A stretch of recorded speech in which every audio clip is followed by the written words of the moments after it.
Salut, aujourd'hui nous allons tester ce motoneige en plein mois d'avril.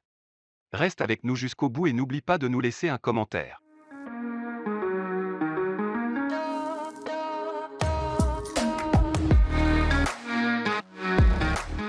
La montée est plutôt raide, et pour dire vrai, nous n'étions pas sûrs que notre engin la surmonterait, mais nous avons réussi à aller presque jusqu'au sommet.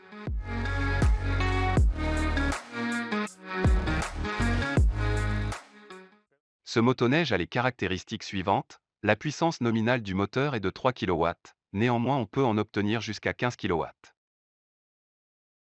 La batterie permet de faire un trajet de 20 à 30 km. Cela dépend des conditions d'exploitation, de la qualité de la neige, et des pentes sur le trajet et bien sûr du savoir-faire du conducteur.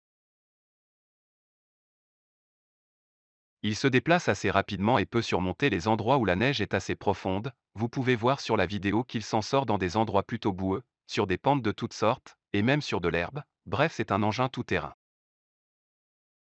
Nous avons conçu ce motoneige assez puissant afin de permettre son exploitation dans des conditions extrêmes et avoir la possibilité de visiter les endroits les plus inaccessibles. Pour avoir la possibilité de se déplacer vite, dans de la neige profonde et des montées raides et même remorquer un skieur ou un snowboarder sur des pentes où il n'y a pas de remonte-pente.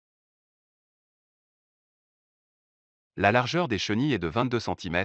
Les crampons de 2 cm ont été conçus afin de pouvoir surmonter assez facilement la plupart des obstacles et de fait cette combinaison de facteurs permet d'obtenir un déplacement optimal dans des conditions difficiles.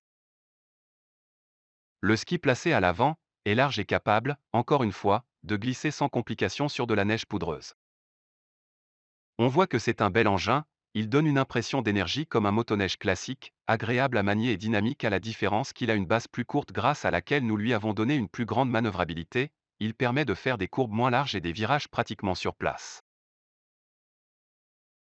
Cet engin a fait ses preuves comme vous pouvez le voir. Nous lui avons inclus la batterie la plus puissante que nous avons trouvée en Russie, elle a une capacité de 50 ampères, 72 volts et peut produire si je ne me trompe pas jusqu'à 260 ampères d'électricité de batterie.